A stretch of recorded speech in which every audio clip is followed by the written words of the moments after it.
Hello friends, Bangla activity চ্যানেলে আপনাদের সবাইকে ওয়েলকাম।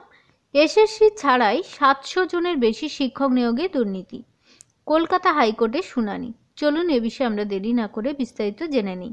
শিক্ষক নিয়োগ দুর্নীতির অভিযোগ এবার পাহাড়েও। স্কুল সার্ভিস কমিশন ছাড়াই পাহাড়ে 700 জনের বেশি শিক্ষক নিয়োগে দুর্নীতির অভিযোগ সামনে এসেছে। সোমবার এই নিয়ে কলকাতা হাইকোর্টে শুনানি চলে।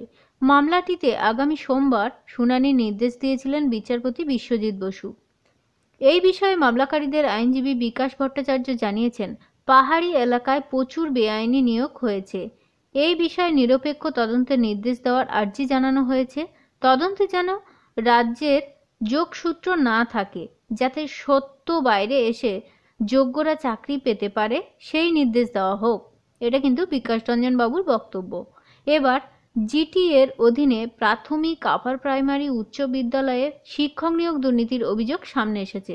স্কুল সার্ভিস কমিশনের পরীক্ষা ছাড়াই 700 জনের বেশি শিক্ষকরা পাহাড়ে নিয়োগ করা হয়েছে বলে অভিযোগ। এ বিষয়ে তদন্তের আর্জি জানিয়ে হাইকোর্টে মামলা দায়ের হয়েছে। শুক্রবার সেই মামলার শুনানি ছিল।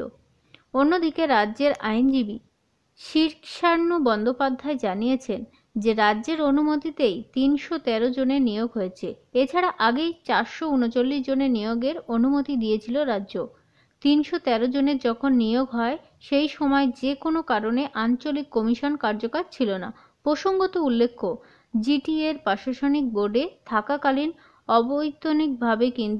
অনৈতিকভাবে বিনয় তামাংয়ের বিরুদ্ধে শিক্ষক নিয়োগের অভিযোগ উঠেছে। তো এইটুকু ছিল আজকের আপডেট। পরবর্তী আপডেটের জন্য প্লিজ চ্যানেলটিকে সাবস্ক্রাইব করে সঙ্গে থাকবেন। Thank you.